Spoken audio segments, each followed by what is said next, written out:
Hello, back for some more talking about existence and timeline out, and wanted to hit up on some confusion I had growing up. One of the major ones was Adam and Eve and how they fit into the whole scheme of things, and been taught over time and stressed that every human race has come from Adam and Eve, and couldn't find out. I always I didn't agree with it. I never accepted it, and even though I might, outward appearance that okay, well, this is what people say, churches say, the religious authority, and people that are supposed to be in the know. But anyway, I never. It always clashes me about how that happened and what's evident to my own environment and my searching for the truth. And it's been interesting over years. The documentaries like Real Eve and tracing Adam's DNA and what people have accumulated information over the years to show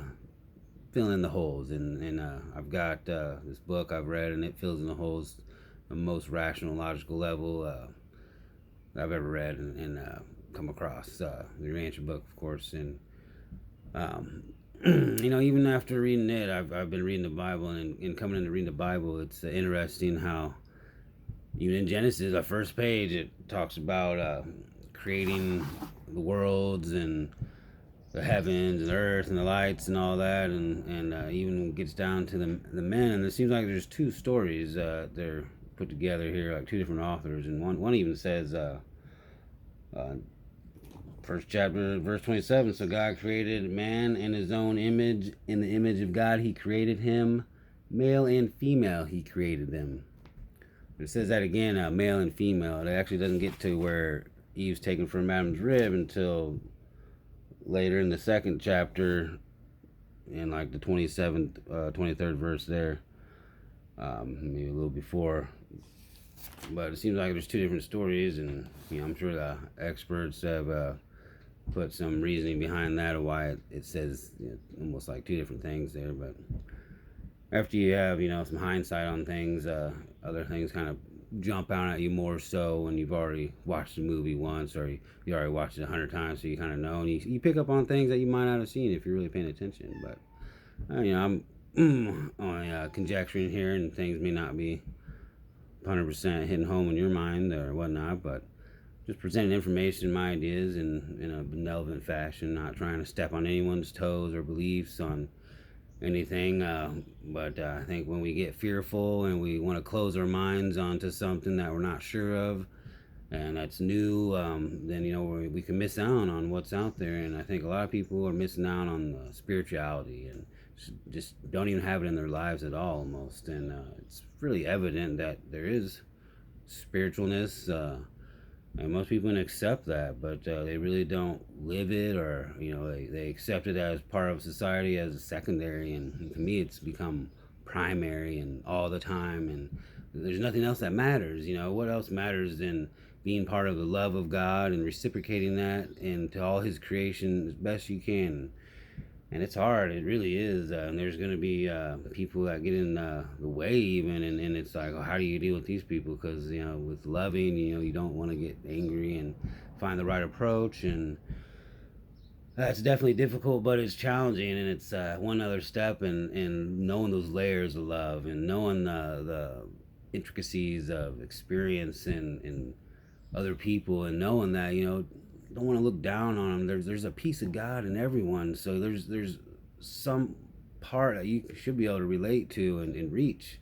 Just find the right approach. And sometimes even I believe in the Bible it says Jesus had difficulty in spreading His new teaching, and it's been even distorted by His own apostles, and even after 3 years of being with Him, they were at the Last Supper, and they were arguing still before Jesus came in the upper chamber, and who was going to be the greatest in the kingdom of heaven, who would have the highest status as a duke or bishop or whatnot, and Jesus, this is when He basically humbled them very much by washing their feet, and is saying, if I'm the master, which you call me, and rightly so, what does it mean to you now I'm washing your feet?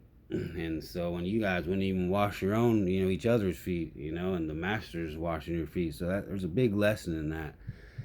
and that we're all part of a family. And sometimes that gets lost in translations or in creeds or dogma or whatever have you. And the family is where it starts. And that's one thing that was good about the Jewish home was they had a strong father figure, strong representation of father through God, and that was one good strong thing. They prided on family, and it's nice to know that, and know that not everyone's gonna have faults or whatever, and to look past those and try to point people in the right direction. Anyway, we were getting off track here to Adam and Eve, and they amazing as far as I think we go back to 500,000 years. Planetary Prince Caligastia was commissioned with his 100 staffers that were given dual bodies that had light and blood circulation for earthly and divine. The Adentia scrub, that tree of life, where it comes from and hails from, how all that works, whatever. But we'll find out. So anyway, this guy Van basically prepared a garden because he knew there was going to be another son of God coming, and he wasn't quite sure it was a material son or a bestowal son or whatnot, but he knew there would be one, so he prepared the garden, and it was off the coast of Mediterranean, the west coast pointing easterly into the Great Sea. And at one point in the Range book, it says that the narrowest point was 27 miles, not closest to where it attached to the land. It was peninsula, but probably some far between. That's where he built his basically his gates, where they actually had like corrals of animals, so you had to get past even wild animals and whatnot. And he had years to build this. He was in there 500,000 years, and Adam and Eve didn't get to the planet or wasn't commissioned to be here until almost 36,000 BC. I got the date 35,914 is when they arrived. And so Book of Ranch explains how they basically took 10 days for them to materialize on the planet, and they were both materialized at the same time, which in my interpretation of that aspect of the Bible in chapter 1, it does say that he created them in his image, male and female. And when you talk about his image, it's not physically his image, we're talking in the spirit here. There's that spark of life, that spirit, that is that absolute part of the absolute consciousness that drives all things, that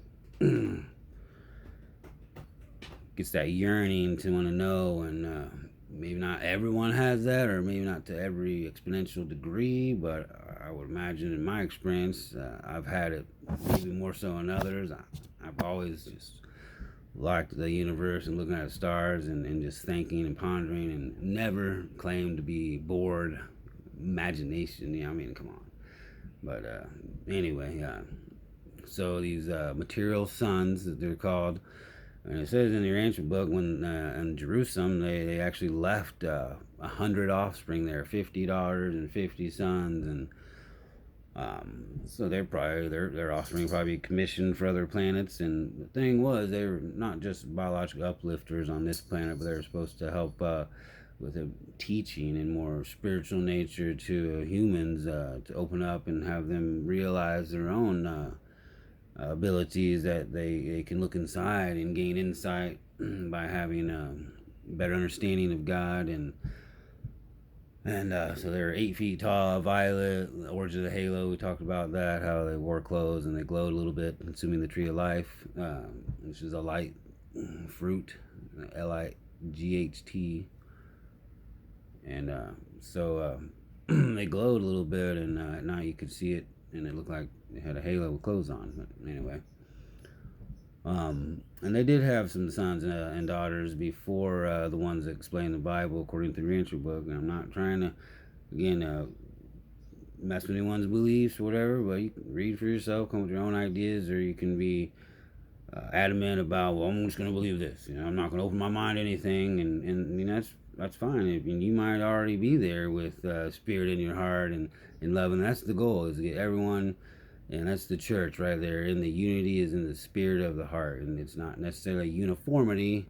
Unity, and that's the biggest unity that is out there, is spiritual. and love. And I'm not gonna fight against the God of love. So if anyone wants to argue or say this or that, you say whatever. I'm just here to present what's driving me and what's giving me this drive to want to spread the news to everyone, and however the approach can be. This one's kind of a blanketing one, so take it or leave it however you need. Hopefully, you'll see my sincerity, and that's another thing that your answer book Tub, I call it, preaches sincerity. It's so much sincerity. You can't really go wrong with that kind of body language, and knowing that you can say one thing with your mouth, but what is really going on in your heart, and so that's something I hope really comes across in these videos that I do. And I don't know, we're rambling on here. And so anyway, back to Adam and Eve. There was actually two gardens. The one we talked about with the four heads of waters is no longer there. Four rivers, and of course there's confusion and just saying stuff like that. People are like, that's blasphemy. There's the Euphrates and the Tigris. And well, yeah, sure, they're still there. And there's even been documentaries I watched where they had two dried up rivers that could have existed at that time. And there was a second garden in the cradle of Mesopotamia, and according to the Rancher book, and I believe it. It's gotten me reborn in the spirit. So yeah, I feel it, and right now just welling up, and it's so amazing. Love God, man. So so anyway, Adam and Eve came on the planet in a prepared garden. There was a Salonia is the garden, the voice of the garden, they claims. And that's another thing I never really agreed with, is like when Adam and Eve were all defaulted or ate the fruit, and they're hiding, and God's like, where are you? It's like, really, God doesn't know where they're at? Or how do they explain that one away? But they're all be able to explain away and twist your mind. People can do that anyway, without talking about religion.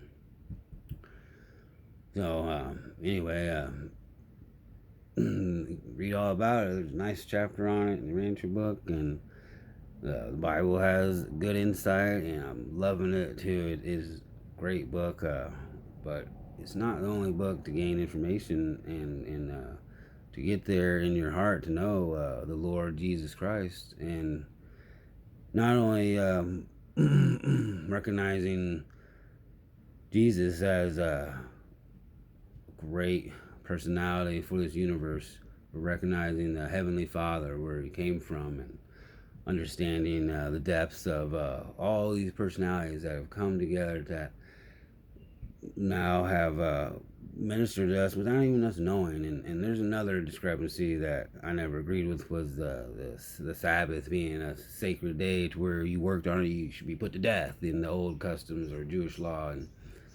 And we sing songs now that say, even when we don't know it, you're working. Never stop, never stop.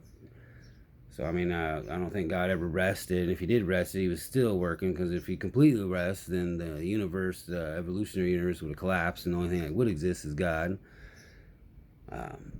So, again, that clashed with my mind, but it's all been put together, and it's smooth, so smooth now, and it's been able to not just transform my intellect, but my spirituality, to where it's rubbing off, and you feel the vibration, and people around me, even if they're in a bad mood, they can be turned into a good mood. And it's not everyone, it's not all the time, but it's getting there, and I'm learning more, and there's always more room for growth, and I'm loving it. But I'll have some more videos coming up. I got some more drawings of paradise, and I've been eye-opening just drawing it, and thinking about just periphery of paradise, and wondering how he's landing in the shores or beaches of paradise. And when you write it and think about it, and you even imagine that one of these days you might be able to talk to Adam or Eve and congratulate them and thank them, or whatever is necessary or appropriate, have you. None of it's necessary, but when you feel the love, you just feel like you should be spreading it and making smiles happen. And according to Tub, they are on the 4 and 20 counselors in Jerusalem, and there's whatnot, call it a courtroom or however you want to call it. When and that's what one people call heaven, is this Jerusalem is one of the heavens, but it's heaven, I would say, in the evolutionary scheme of things, and how many layers there are to the realms of existence. If there's 7 actual realms or not, or there's overlap, but I believe there's the 3. Material, intermediate, which is morantial, and the spirit, and maybe perhaps the spirit realm is more potent or more spectrum, that more towards that spectrum in the central universe. But we're gonna find out, definitely. And that's the faith that comes in. That faith you need, that faith that you can never know more than you believe, and that's what faith is. That you trust in God, and then and to me, trusting in a loving God and love is no better trust, no better repercussions of what is true. And you can argue against love if you want, but I don't see how you're going to win that one. Especially when the sincerity shows in the action. You say all you want. I just make these videos and say what, and you not have any idea what I'm really doing out there each day. But I hope that each day becomes a little bit better, and also for other people, not just for me. And it's so amazing that. Anyway, we get off track so much. It's been a nice journey already, and being the weekend, 4th of July, one of my favorite times. Maybe some fireworks, and even not, some grilling, whatever. But I hope you all have a nice Independence Day, and realize that the freedoms that our forefathers had in mind were not just what we have today, but there's so much spirituality that's put into our Constitution, even on our own currency and God we trust. Let's start having our leaders, back that up. Let's listen. If they're not going to do it, we need to teach our younger kids, what it's supposed to be like, how it's supposed to be living. We should have schools for statesmanship, and that's what the Rancher books, has a whole nother planet in another country, nation, and how they're doing things. Maybe not completely right, but in the right path, and we've lost sight of that. We've gotten stuck. Have you kind of paused and developed into more material scheme of things, and lost sight of beauty of things. The creation that's out there that we can partake in, not just be zombified into others and screens and things that may be distracting to God's purpose and our destiny is finding God. Thank you all for all your reviews, and next time I'll definitely get into this timeline, and maybe even later tonight we'll post something. But want y'all have a great weekend, and I love talking, and definitely I'll be looking through comments, and if there's any suggestions, just let me know. God bless all y'all, and peace.